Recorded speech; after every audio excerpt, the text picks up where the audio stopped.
and welcome back to The Activity Continues. I'm Megan. And I'm Amy, and we're so glad you're back. It is January 20th today, and it's cold, and we're both drinking Baileys. Yes. In mugs. I have coffee in mine, but it is decaf because it's nighttime. Yeah. It's 8:50 tonight, p.m. I've got, it's in a mug that says naughty with a little Santa hat. And my mother-in-law gave that to me for Christmas with a matching one that says nice.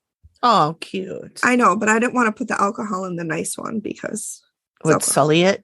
Yeah. Okay. I don't want to taint it. Okay. So this is our second episode, and we had a blast doing the first one. We hope you guys had fun listening to it. I hope so. I had fun editing it. I tell you, it took me an entire day because we did end up talking for like 2+ hours, and I had to edit it down. We blabbed for, I think it was 18 minutes before we actually got into any sort of content. And so, well, in our defense, we haven't really talked. Like, we text obviously back and forth, but we haven't. I think the last time we saw each other like and talked with our vocal cords and not our hands was the comedy show we went to, and that was when was that? That was December for sure. Yeah. Or was it November? Yeah. Oh, that was funny. I forget her name, but John still talks about her. He actually just talked about her. Mary Mack. Her name was Mary Mack. He loved her. She was hilarious. Yeah, she was so funny. Yeah, we went to Acme Comedy Club and saw Mary Mack and a couple other people, and it was very funny. It was so funny. She's good. Yeah, she is. She was really good. So that was probably the last time we saw each other. Yeah. So that's probably why we gabbed. You know what? I think it was in October because that's right. It was your birthday. Because I brought you a gift, but it was because it was your birthday. Yes. Holy shit. Because at Acme, you get for your birthday month, you can get free tickets. And I got free tickets. And since your birthday's in October also, the four of us went. Yep. It was October. What? No. Time flies. Oh my God. It's not even funny. Time flies in a pandemic. No, and the older you get, the worse it gets. Yeah. Oh boy. Yeah. Amy got a really funny clip of me trying to start a sentence 4 times. Oh my God. Yeah. Megan's like, how's the editing going? And I'm like, I am laughing my ass off. I know I should just make it a ringtone. It was hilarious. It was so funny.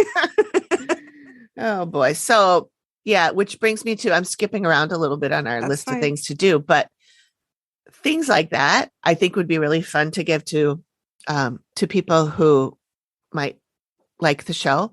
Mm-hmm. And so I think we should think about if we want to do a Patreon. Yeah. I think that would be a fun way to give people some extra stuff if they want to support us financially. I mean, it'd be cheap. Yeah. You know, we're not going to be a $5 a month. Oh, thing. Lord. Gosh, not that's the dream, right? I know. Would that be nice? If you give us a nickel. It doesn't let you go down that low, but it does let you go to $1.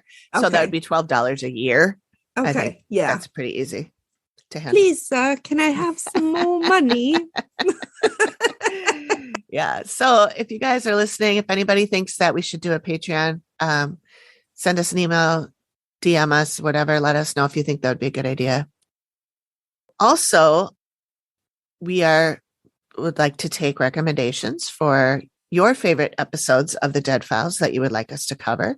So go ahead and send us a message on the website or email us or DM us or however you want to reach us. There's lots and lots of ways. All the socials and everything is in the description of this episode, so you can find it all there. And the email is theactivitycontinues@gmail.com. Yeah. Yeah. And then also, we would love to tell your ghost stories if you have any paranormal stuff that you want to tell us. So hit us up with that in because we've had our own experiences and we would love to hear about yours. Yeah. Because Amy has had some wicked ones. Her last house was soups haunted. Yeah, it was definitely haunted. Yeah. Definitely. And In fact, the other podcast I have came about because my friend Melissa met a ghost at our house and told me about it. And I started researching the person because it was a famous person. And it led to doing a podcast. I don't know if Melissa is like a medium, but she's definitely sensitive and she sees that kind of stuff. And speaking of Melissa, she is the one that wrote this lovely theme song for this podcast. It was the first time I heard it. Chills. Like, so good. So good. I want to make it a ringtone. Oh, that's a good idea. See, that's something we could do and put on Patreon. Yeah. She's so amazing. She's so talented. Yes, she has her own podcast.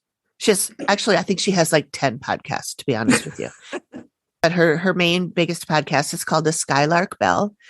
And it is her reading and sort of acting out to a story that she wrote. She originally started writing it many years ago and then kind of let it go for a little bit and then brought it back out. And I told her she should make a podcast out of it. And she's like, what's a podcast? So how cute. I got to get her obsessed with that a little bit.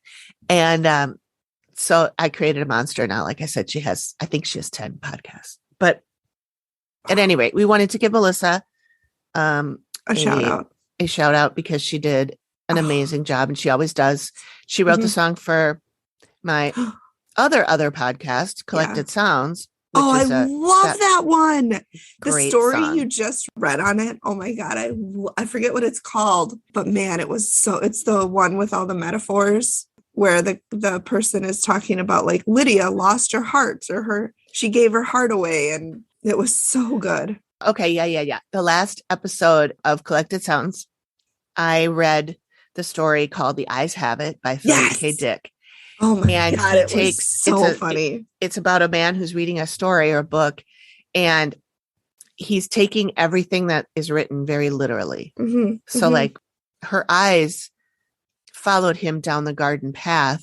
Yeah. He thinks her eyes fell out of her head and rolled behind the guy down the path. And she like gave him her heart. And he was like, how is she surviving without a heart? How could she live without a heart? Yeah. I put it on to go to sleep.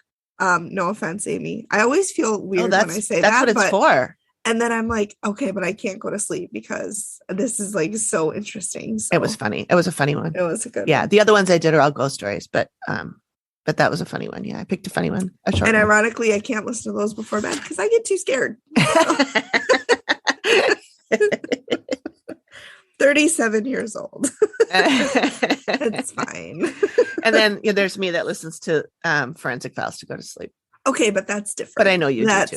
I do. Only to nap though. I did. I listen at night too.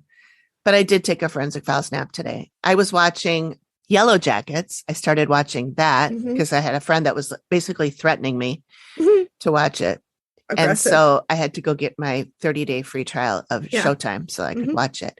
And it is very good. But I started to fall asleep toward the end of the episode I watched today. And it's not because it wasn't good. It was very, very good. But I was just tired. Well, you'd been up since 4. And so I was like, flip on Forensic Files and conk. I tell you what, Forensic Files and Sir David Attenborough's BBC documentaries, the best naps in the world. Yeah, he's got a great place. Ain't no nap like a Forensic Files nap. That is I tell you what. Absolutely true. God, that is a soundbite right there. Yeah. Oh, Peter Thomas, rest in peace, man. You had it going on. Yeah, he did. All right. I suppose we should get into it. Yes. Today, Megan's going to go first, and she is covering season 10, episode 7, which is called The Cult. And it originally aired on July 27th, 2018. And Amy will be covering an episode that aired January 24th, 2014. So almost 12 exact years ago, called Innocent. Wait, is that right? No, 8 years. Oh God, math. I was going to say that seems really long, but no, 8 years ago, called Innocent Blood. And it is from season 3. But there's, again, with the Hulu thing, some confusion about the episode number. So on Hulu, it is season 3, episode 12. But on Discovery Plus, it's season 3, episode 13. And then on Wikipedia, it's actually season 3, episode 14. Yeah, I don't know why. I didn't look into why Wikipedia is different, but the difference between Hulu and Discovery is that Discovery Plus has an extra episode at the beginning of season 3 that is not on Hulu. Is that the Lost one? I don't know if Or it's that, the Lost no, that's one. season 2. That's season 2. Yeah.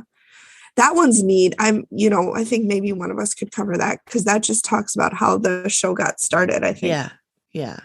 And I did link to that one in the show notes of the last episode. So you guys can all go watch that. Megan is going to go first tonight since I went first last time. That's called sharing and taking turns.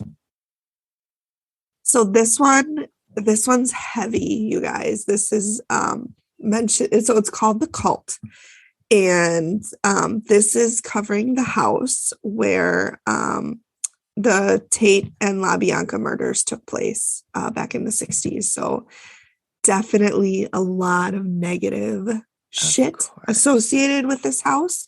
And as we'll see, it actually goes back way before those murders. And so it starts with, Steve interviewing Nancy. And so Nancy's this really lovely lady. She bought this house with her own money and she was so excited to buy it. This is her dream house. And she thinks it's trying to kill her. The interview with her and Steve she's very emotional. She's crying. She said she feels like she's trapped in hell. She said she feels punished every day. And she said some days she doesn't want to wake up. Like, it's just terrible there. She said she's experienced the paranormal since she was young.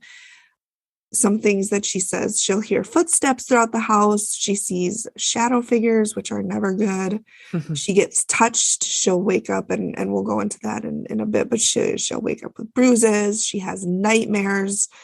And since moving in, she's had extreme health issues. She's developed MS. She's developed a brain tumor. She's going blind in her left eye. Sometimes she can't feel her legs. So lots going on medical wise because of this house. And so Steve, was like, why don't you just move, like fucking leave?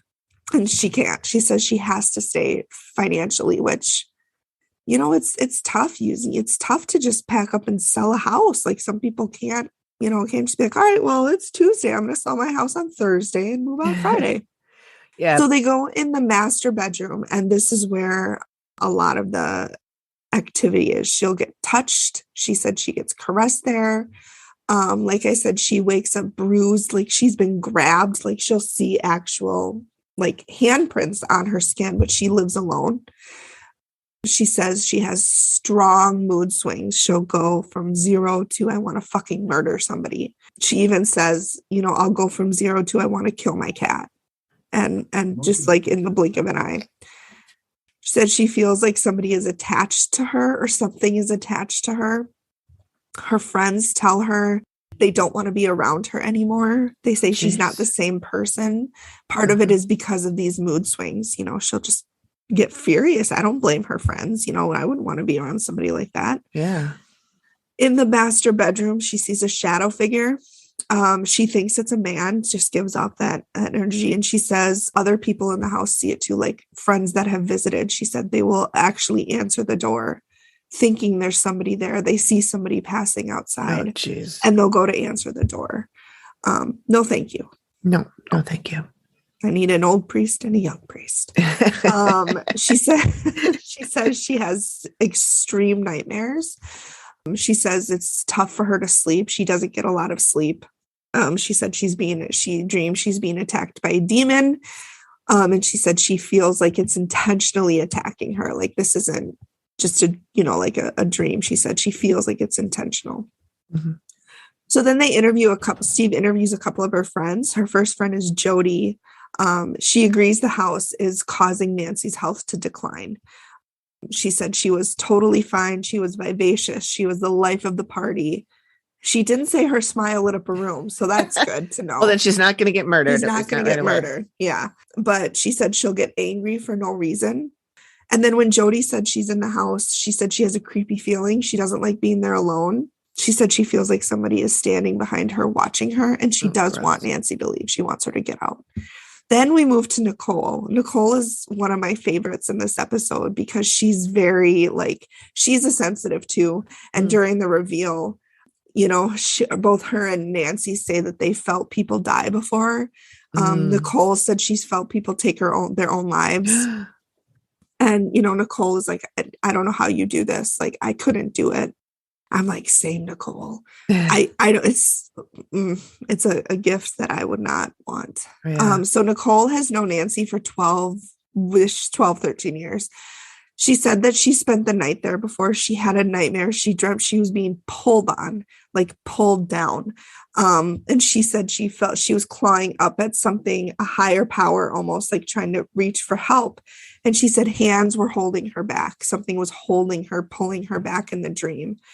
She said she feels it's a demonic dream. She gets hit throughout the house. She said she'll get hit in the neck. She'll feel cut. And she 1,000% thinks Nancy is in danger. She talks about her health declining. She said Nancy isn't getting better. She's getting worse from being in this house. So, what do you think's here? Death. And so then we go to the outside investigation. And so here's where we learn about the Manson family. And so this place is 2 miles from Spawn Ranch, which, as you may or may not know, is the name of the ranch where the Manson family hung out and, you know, did their fucking shit. So in 1969, we have the infamous Tate and La Bianca murder. So this is where Sharon Tate and 5 of her friends were brutally murdered. And then the next night, the La Biancas, and I forget their names, and I'm very sorry, they were murdered in their house the next night by the was it 4 women? I think it was 4 women because I remember the trial. I don't remember the trial. I was negative like 30 years, but I was alive, I think. What? Yeah, you might have been. But you were young. Yeah, I didn't know anything about it until I was much, much older. Yeah. So then there was also Donald Shea, and he was actually murdered on Spawn Ranch. And they think Manson was worried that he would tell what they had done at the Tate murder and the La Bianca murder. And so they stabbed him and they hit him over the head with a shovel. And that's how he died. Oh, jeez. I didn't know about him. Also, I didn't know this either. There was a second cult closer to the property than Spawn Ranch. Oh, yeah. It was about a half a mile away. It was called the Fountain of the World. And it was run by a man named Francis Penkovic. He was a Jewish World War II vet. And he believed he was Jesus Christ. And he renamed himself Krishna Venta. And so, as with many cult leaders, he was taking money from his patrons and spending that money in Vegas. He would go to Vegas. Not saying many cult leaders do this, but many cult leaders misuse funds. Of course. Jim Jones. Yeah. So he also began sleeping with his followers' wives. Not great. No. So in 1958, 2 former followers of his strapped 20 sticks of dynamite to themselves and did a suicide bomber mission and killed him. Oh, jeez. 10 people were killed in total.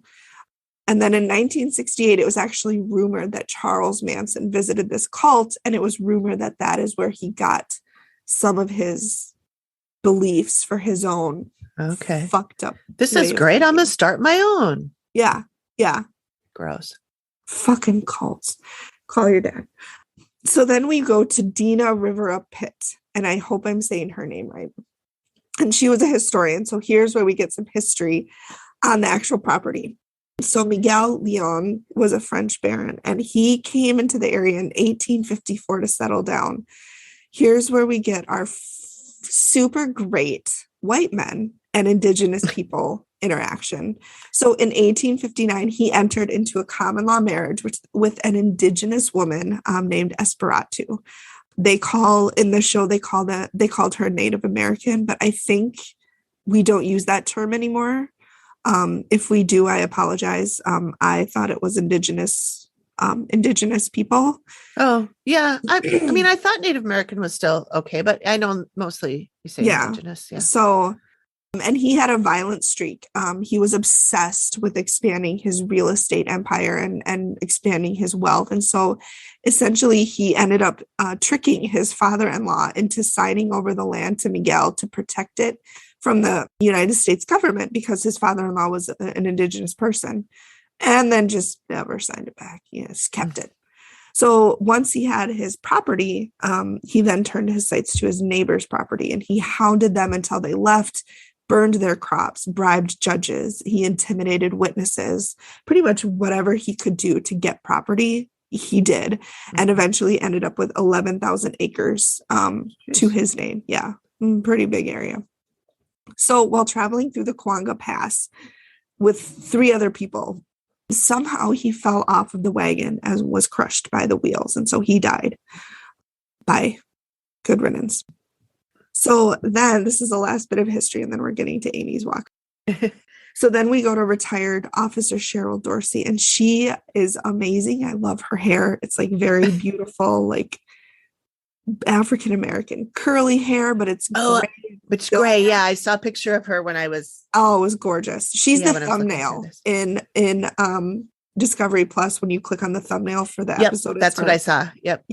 So I didn't quite catch all the names. In 1973, there was a woman named Alice, and she and her husband purchased the house. And then in 1977, Alice was killed in a car accident. She was broadsided by another car. This car was going 70 miles an hour. Jeez. Her car was hit so fast that the engine shot out of her car. So that's how hard that she can was happen. Hit. I guess so. Listen, Steve said it. So it was on the TV shows. Well, if Steve said it. And it was on TV. Yeah. That doesn't lie. Yep. So she had multiple injuries, internal injuries. She died on the scene. And so that's kind of the last bit of history we get. And then we get to Amy's walk. Oof. Immediately when she arrives, she's just like, she feels the negativity, and she hates this place. She said she feels like a black hole. I'm hearing you are literally in the pit of hell. Jeez. So she said the living and the dead are so meshed that they're kind of living in each other's realities. She said there's 2 sensitives who are consistently on the property, and I believe that's Nancy and that's Nicole, because they both said that they're sensitives. And most of the entities that are there are negative. There are very few positive things in this area, which, given the history of the area, I don't. No surprise. Yeah. So she goes in the living room, and she has a lot of physical pain there. She has pain in her neck, pain in her head, pain in her stomach. She said there's a dead woman tied to a living person, and the dead woman hates the living person, hates her. She said that the dead woman feels trapped by the living person, and she said she's making a weird noise, a combination of growling and screaming, and she wants to bite the living person.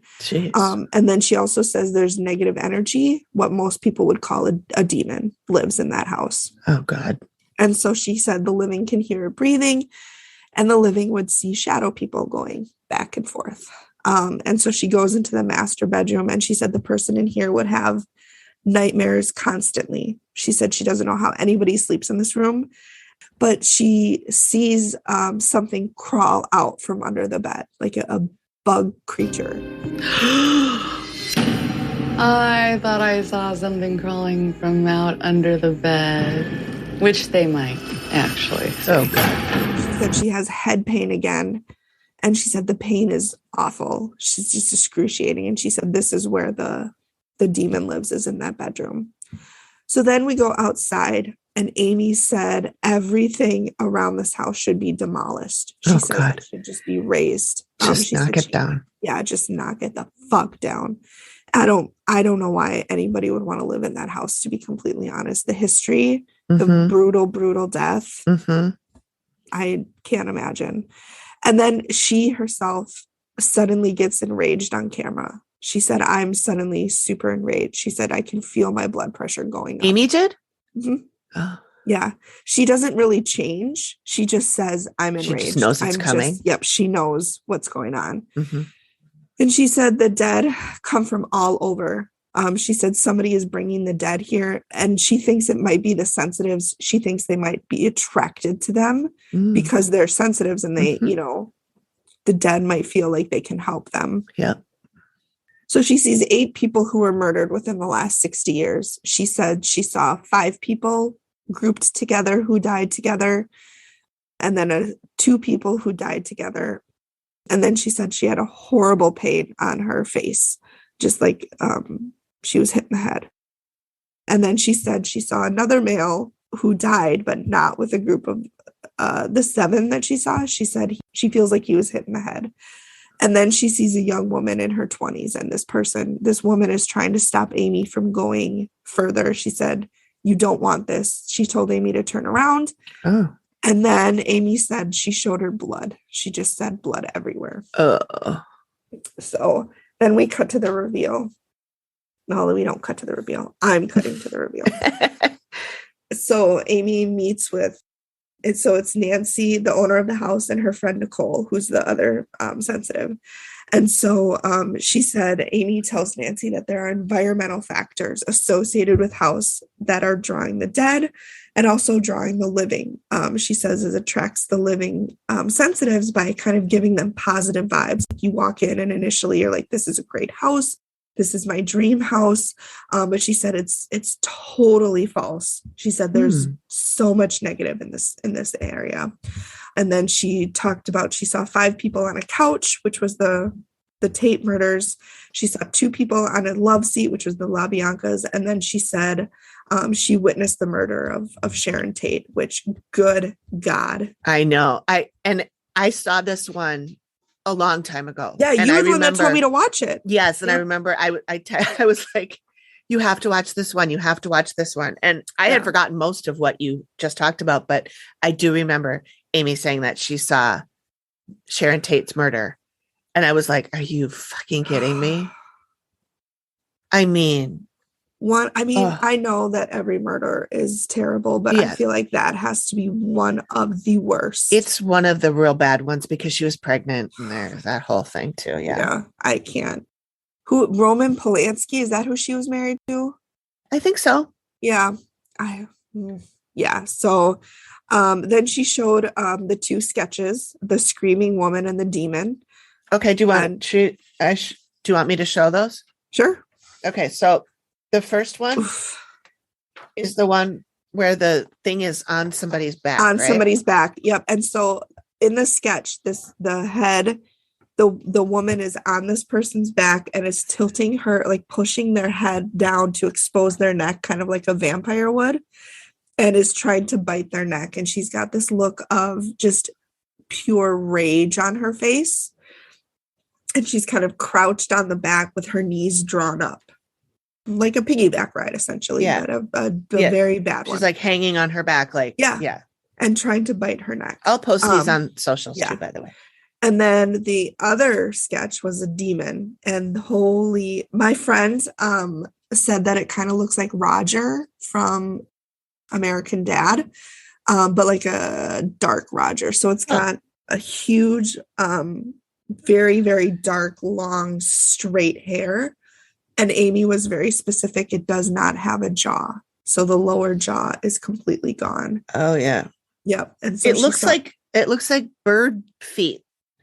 It looks like it has claws too. Yes. Oh, you can't really see that well. Yep. So yeah, she said it. She specifically talked about the claws and how that's what she saw. So she told Nancy she cannot stay there, which fucking duh. Yeah. She said, you cannot stay here. She said, whatever is here is going to continually try to hurt you. So she told her when she is ready to leave the house forever, she needs to get a Reiki master and a psychic knower. The psychic knower will help the screaming woman detach from Nancy and move on. So Nancy can, start fresh somewhere else. Mm-hmm. So the end of it said, Nancy is looking for a new house and the activity continues. So it doesn't say anything about if she got the Reiki master? You know what? It might have. I can't remember. Okay. My bad. I don't remember either. I always wonder, like they sit there at these reveals and she's told them they should go or they're going to die. Mhm. And then they go, oh, yep, we're going to do it. And Steve says, are you going to take Amy's advice? And they say, yep, absolutely. Absolutely. My family's more important than my house. And then they do the update 6 weeks later. Yeah, we're thinking about looking for another house. I'm Yeah. sorry. Yeah. I don't think I would have gone home that night. I would have No. been in a hotel that night and I would not have gone back. I would be staying with Amy. Yeah. I would be like, Amy, there's a demon in my house. Yeah. You're absolutely free to stay with me if you have a demon in your house. No, I would not go back. I mean, it's like the Amityville Horror. 28 days and they fled with the clothes on their back. That's what. And you know what is crazy about that one is nobody else who's lived in that house has said they've had any activity. That's so weird. And so do you think that like the demon and spirit people are actually doing something to living people who are there, but they're not sensitive, so they don't know what's happening? I mean, do you think there's still like they attached themselves to other people and hung around on other people's backs, but because they're not sensitive, they didn't feel it? Maybe. Yeah. Yeah. That I've never thought of that. Because I know with the Amityville house, there's a lot of controversy with that family. And there's a lot of talk that they faked it. But that's a really good point. Maybe people who are just completely null can't. But you would think that they would hear the objects moving or the doors opening or, you know, when they get really scary and they move all the furniture. Yeah. Yeah. Scares me. No, thank you. Hard pass. Yeah, that was a good one. You did a good job. Thank you. Thank you. Now I'm excited to listen to yours.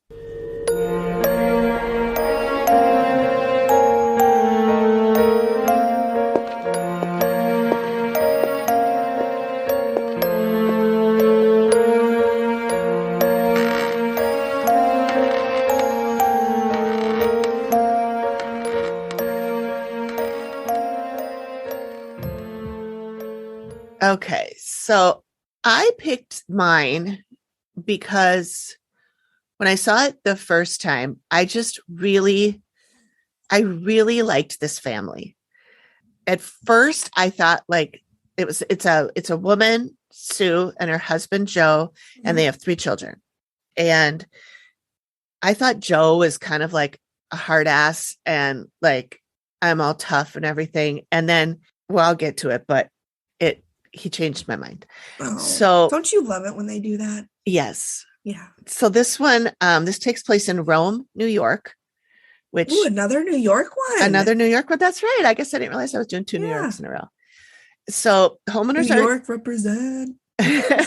Well, I do have a special place in my heart for New York, or New York City anyway. But yeah. So I didn't realize that I had picked another New York one. Yeah, I mean, I guess I wasn't really thinking about it, but I just really liked this one. Yeah. It had, well, when we get to the end and I tell you what Amy believes she saw, it was the first one of these that I had seen. Really? In the first time she had seen something like this in this TV show. Yeah. Okay. So homeowners are Sue and Joe. They have 3 kids, Madison, Brooklyn, and Brooklyn is spelled Brook, Lynn. So okay. So 2 words. It's not Brooklyn like Brooklyn, New York. Yeah. Anyway, Brooklyn. And the little boy Joey. Named after Dad. I know. He was a cutie too. I want to say Brooklyn was 8. Joey was maybe 5, and Madison was a little bit older than Brooklyn. 10 or I forgot how old she is. Anyway, at some point, months previous, Sue had moved out with the kids because the activity in the house was so bad, and because it was affecting Joe, his anger. It was making him angry and changing his personality, and so she left with the kids, and she was gone for I don't know several months, and she had recently come back. And Steve asked her why she came back, and she said, because I just didn't want my family to break up. I didn't want my kids to, be raised by a single mom, and I love my husband, and I want to keep my family.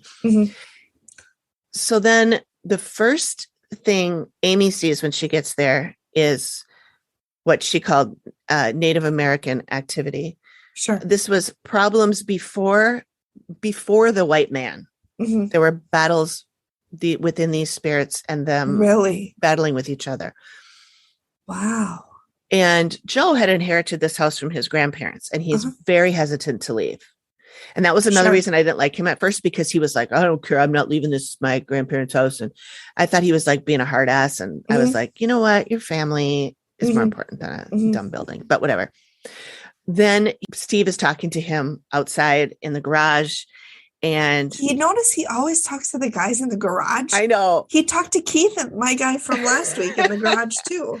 Let's go out to the garage and talk about the ladies over here and us. And the tools and the sawdust and the motor oil. Feel like a man. Yeah. Steve is talking to Joe outside in the garage. And he says, so what do you hope we can do? What do you hope is going to happen for us? Yeah. I don't want to have to keep things from them. You know, as a dad and as a father, I just want to be there to protect them, and I just want things to stop. It's been tough on your marriage. Yeah, it's been tough. It's weighed pretty hard. You know, it's tough to talk about those things because she means everything to me, and without her, I would have no family. And so then I'm like, okay, Uncle, you got me. Yeah. You know, you wore me down. Yep.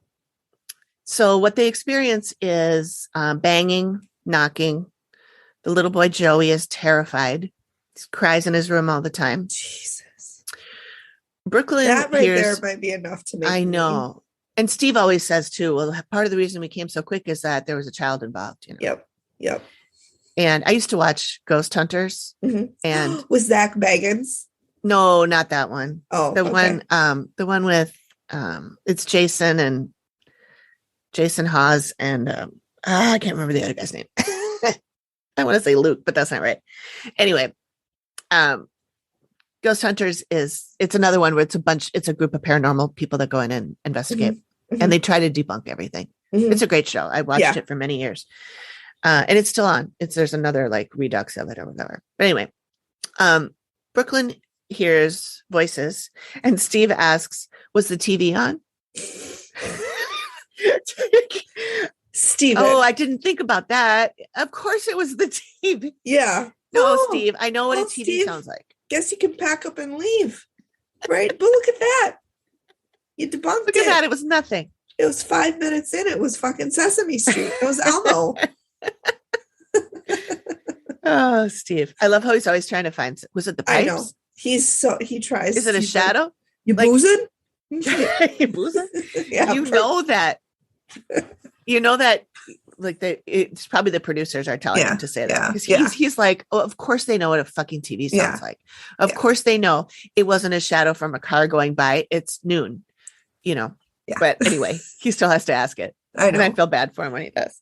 Steve's probably this fucking job. I'm fucking out of TV. Well, I think he likes the job. He's been at it for a long time. I know that. You know what I mean. I know. I love Steve. I do too. So Sue also says that in the shower, somebody rubbed her arm. Yep. And another time I know. And another time she felt something touch her inappropriately while she's sitting on the couch next to her husband. So now he's mad too, because he's like, who's touching my woman, you know? So yeah, Amy, she sees the Native American warriors. And I remember she says that when she gets there and gets out of the car, they're all standing like in a line with their bows and arrows drawn like at her.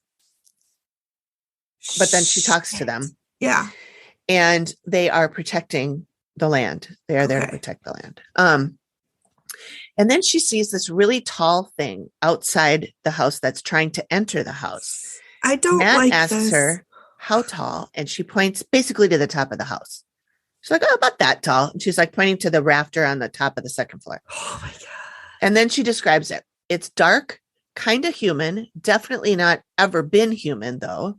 Creepy, tall, The head juts forward, long neck, shoulder blades, and spine thing that sticks out, long fingers, and they drag their fingers along the side of the house. No. And it has pointy teeth.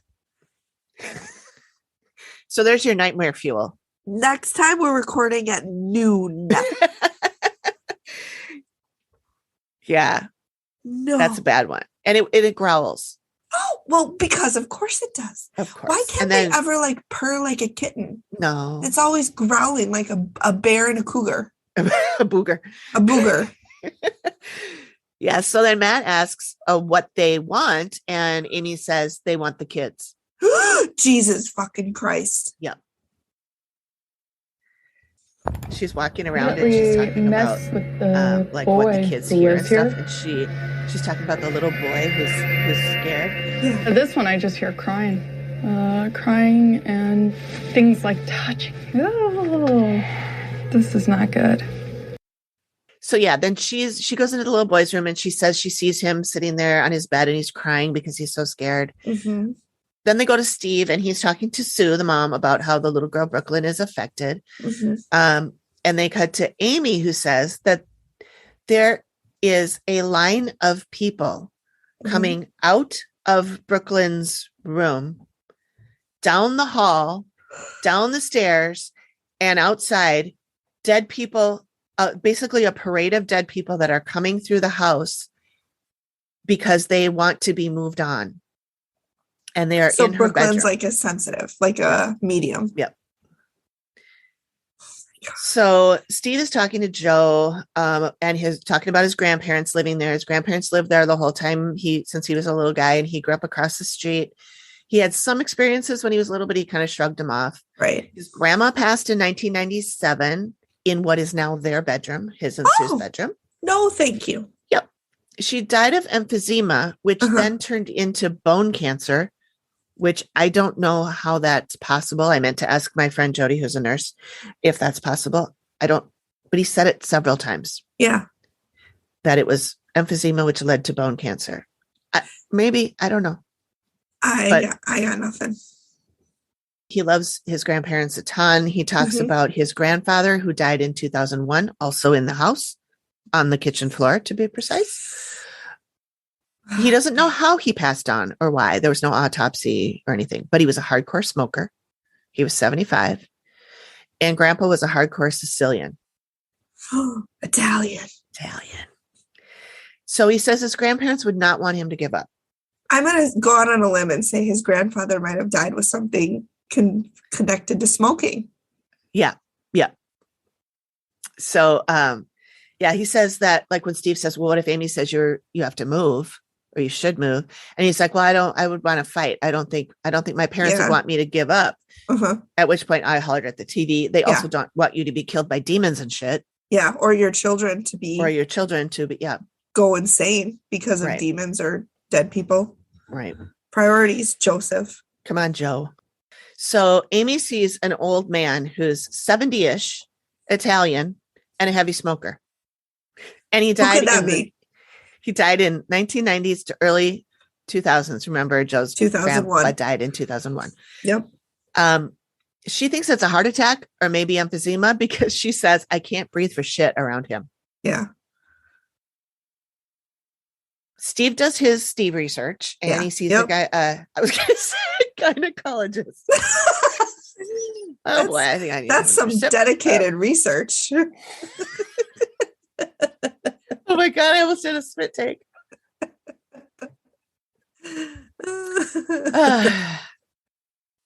Anyway, Steve sees a genealogist. There we go. And he talks about this. He learns about this family, the Kobler family, who lived on the land before Joe's family lived there. And they, quote, suffered enough tragedy to last 10 lifetimes. They usually do. Yeah. And when Henry Kobler is like the guy that they're talking about the most, his dad passed away and basically sold him to slavery. They were white, but sold him to slavery to work on someone's farm. That was in his will that somebody in the farm gets his son as a farmhand. But then the mom did finally get him back after 5 years. His grandmother was gored by a bull while she was picking berries. What? Yeah. And then there's more. He loses a bunch of children, which I don't really want to get into. Thank you. It's not like horrible, but it's just, Child not death that is- necessary. Yeah. Amy doesn't see any of the children or anything. Yeah. So they've moved on and everything's fine. Good. But he does find out about this bloody battle in the French and Indian War that took place on this land. Is that where all the Native American soldiers came from? Yeah. So then Amy, she sees a woman who she says died poorly. She got her head chopped off or ripped off. And she says, this is not a clean cut. It's very messy. Ah, So I'm going to guess that's the bull. The lady that yeah, got gored. with the bull. She says, no one is safe here. Everyone is at risk. Everyone knew that people shouldn't live in this area. The natives want to clear the area of living people, mostly for their own good, I think. The native The natives are showing spirits. her. I'm sorry? The native spirits want that. Yeah. Okay. And the natives are showing her the things outside the house with the Nails and the Teeth and all? teeth. Yeah. nails in the teeth, that they are killing children. How? I don't know. She didn't really get Yeah. into that. Thank goodness. Yeah. But she sees this battle with people getting their heads bashed in by natives, but it's not just natives against each other. It's part of the French Indian War. So it's French, French, I guess. Okay. So this is a reveal. Okay.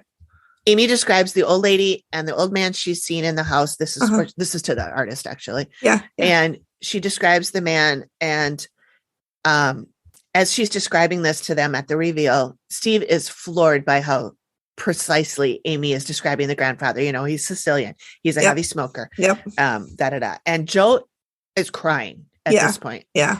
And so is the Sue. And then when they look back at Steve, I swear Steve's eyes are red too. Like there's not a dry eye. Everybody's bawling. And Steve says, yep, those are my grandparents.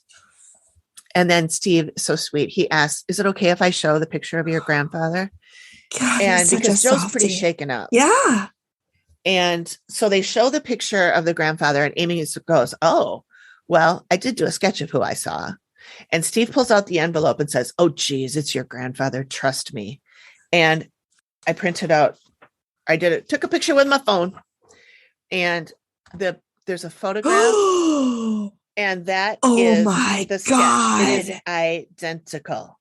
It's like the sketch artist was looking at that picture. I know. Look at the wide nose and the bushy eyebrows and the square jaw. Yep. And the square jaw. Yep. That nose. And so everybody was just floored. Everybody was floored by that picture because it was identical. Amy says the grandfather is there and he's watching over the little kids. And Joe says, that's how he was with me when I was a little guy. Okay. Yeah. I know. Would be sobbing. It's so cute. Yeah. And then Amy asks for the kids' names and ages. And she says when she's in the little boy's room, she sees him crying because something's touching him. Not a good place for kids. In the other room, which is Brooklyn's, she sees this line of people out the door. One woman is kneeling at the bed, and there's a line of dead people down the hall, down the stairs. And she says, whether this child knows it or not, she's a medium and she's helping people move on in her sleep. And then Joe says, I fucking knew it.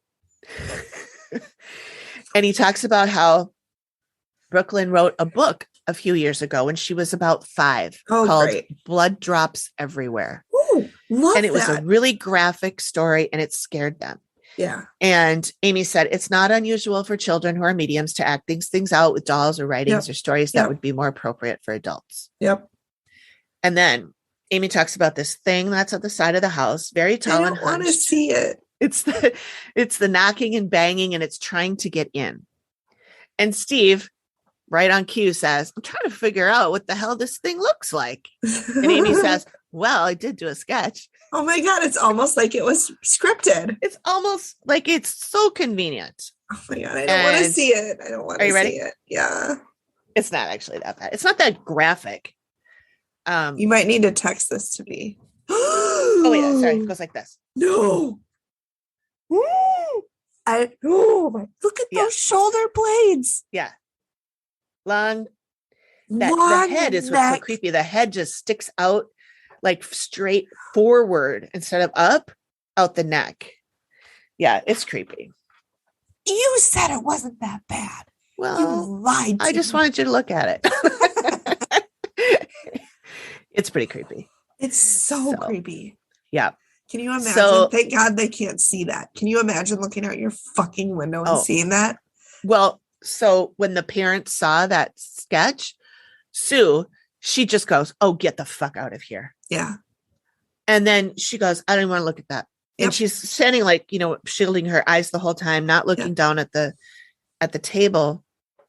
And then Joe tells about how Sue just a few days ago saw that thing walking across the lawn. Jesus fucking Christ. So Steve flips it over because he can see that it's really she's upset. Yeah. Yeah. So here's where it gets real.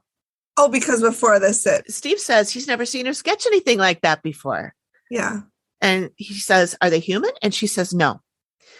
They've harmed children in the past, and they're very old, and they're focused on the sun." She talks about Brooklyn being a lighthouse for the dead. Mm-hmm. Some of them don't want to leave, but Brooklyn needs to let them talk about what they want, the dead, and open a line of communication with the dead, and Amy suggests that everybody keeps a dream journal. Mm-hmm. And Sue just like loses it. And she goes, "I didn't tell this to anybody, but Brooklyn, like just a week ago or something, Brooklyn asked us all to keep dream journals and write our dreams down." What? And Steve's like, "So it sounds like she's ahead of the game." And Amy's like, "Oh yeah, she wants to talk about it." Yeah. And now everybody's crying. Yeah. So she says they have to do a protection. They have to contact a shaman to remove the dead who are there. She gives them black salt to put at the entrances to all the bedroom doors. She says they should build a stone fence following the property line to keep the bad out. Then Steve asks about the tall creature. Is that going to take care of that big creepy tall thing? And Amy says no.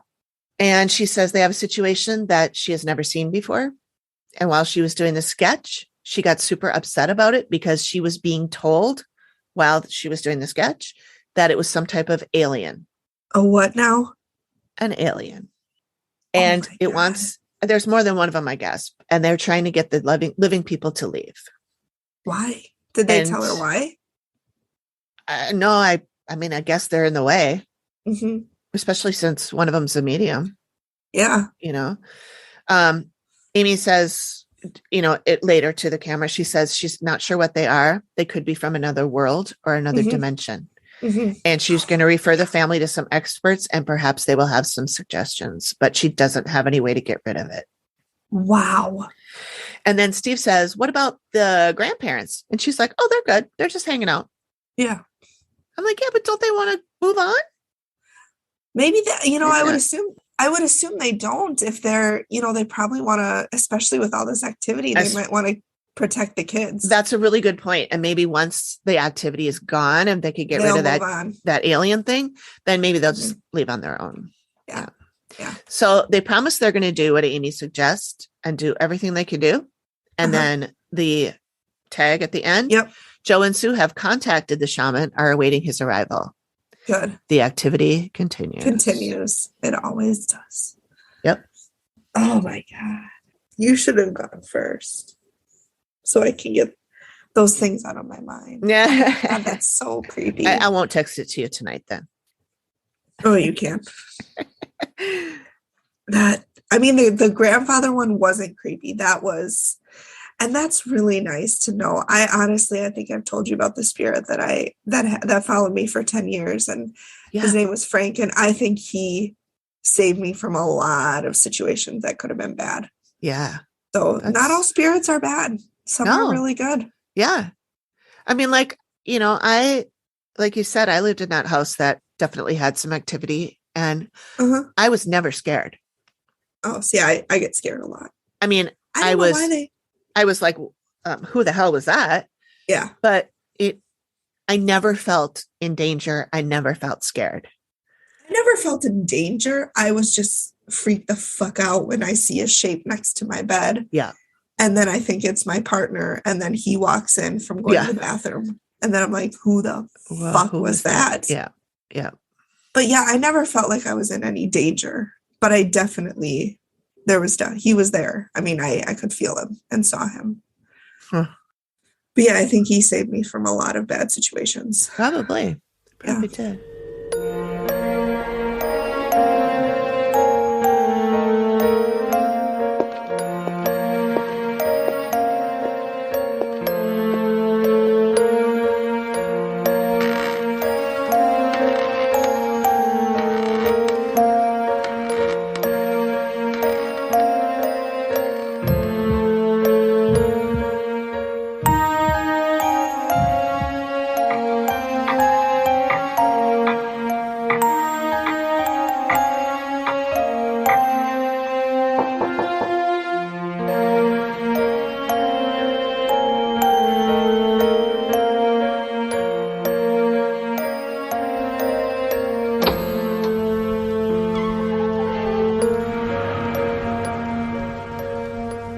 Thank you so much for joining us. We appreciate you giving us your time.